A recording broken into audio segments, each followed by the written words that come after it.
interrupted our questions or been outright hostile to us. Weeks ago, they refused to provide answers to basic questions about security guard Jesus Campos, the one who took off for Mexico right after the shooting.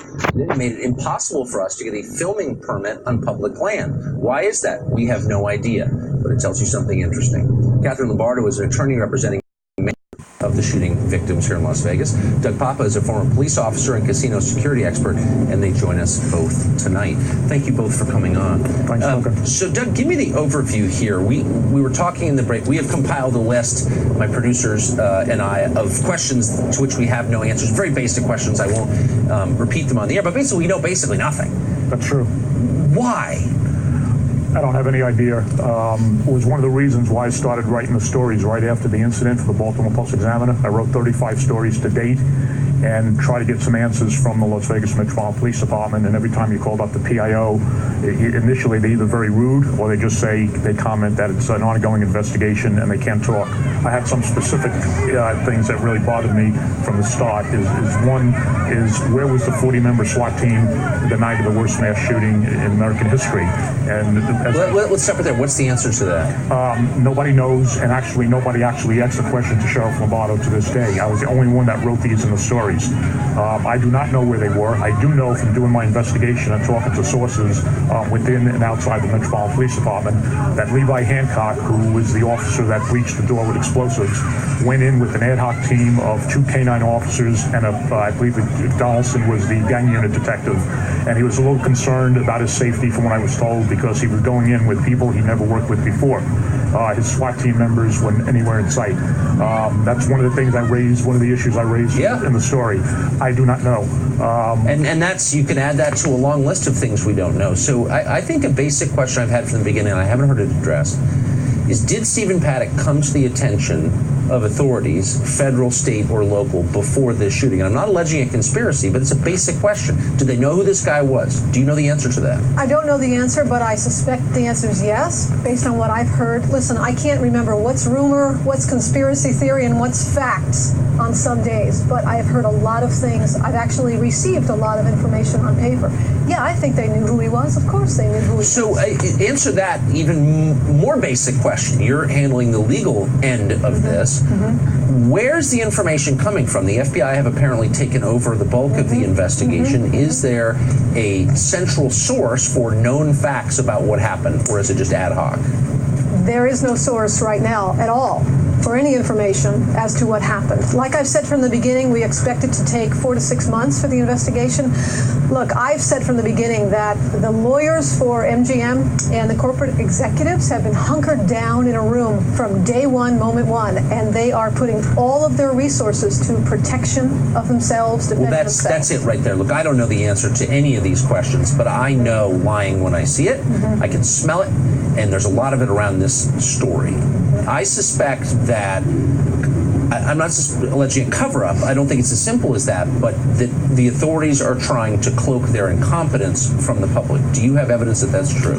Well, one of the things I picked up on the stories I did a story on was that I was told through sources inside and outside the police department, and I verified it, was that the homicide division early on was pulled off this case. Now, homicide detectives normally investigate homicides and suicides because you don't know if a suicide is actually a homicide until it's investigated. Right. They were pulled off the case, and the case was given to an entirely different bureau commander.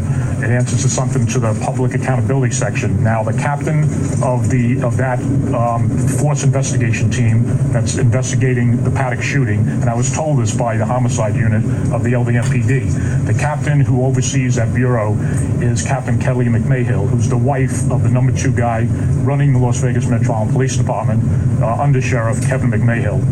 Seems a little bit bizarre to me. When I try to get some answers from Metro Police to find out why the homicide division was pulled off and it was given to the force investigating team, and you got to understand something, the force investigation team for Metro investigates officer-involved shootings and police officer use of force. I could not get any answer.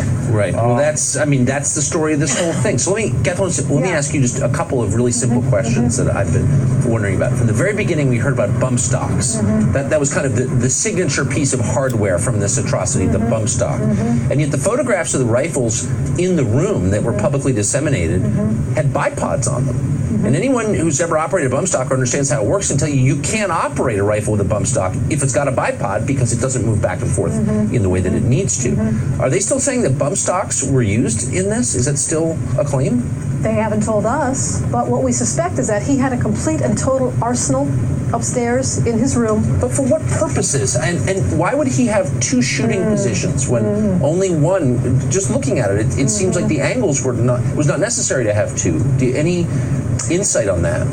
Based on what we've heard, it was fully planned out by him. He was up there for, we think, 6 days. Now, you know that the first few days he was there, he was, I think, registered under his girlfriend's name. So he was actually there for 5 or 6 days planning this. We don't think he left the room once. Were housekeepers ever in the room? We don't think housekeepers were allowed in the room either. He had the do not disturb sign. So once MGM, Mandalay Bay, gives us the answers that I've requested, that we've requested through our subpoena process, through the civil investigation pursuant to the lawsuit. Listen, I just received a piece of information last week. I received the special event permit from the city. And there it is in black and white, handwritten, filled out by an MGM executive for this event that happened right behind us. It wasn't Live Nation Entertainment. It was MGM, a corporate executive, who filled out the special event permit for this particular concert. So their fingerprints are all over it. So why would the interior door be locked? Police said they broke through, A, and B, how in the world could an officer have fired a weapon accidentally in the room after the shooting? Is there any explanation for how that might have happened? No. Again, I raised both those issues in my story. As far as for the door being locked, because they did breach the outer door when they went in. Yes. I think you heard that on the radio. And then when they went in after they cleared the first room, you hear them on the radio saying we have to breach the second door in 5 seconds. Now, if you're breaching the door, obviously they couldn't get in, so it was locked. And my question's always been, well, who locked that door? According to Sheriff Lombardo, Paddock committed suicide right after he fired his last round, somewhere in that time period. So who locked that door from the inside? Because it had to be locked from the inside. It's one of many questions. No and answers, I suspect we should be here all week into next month to get answers. But we're going to continue following the story. Thank you both very much. Thank you for covering this. My clients appreciate it.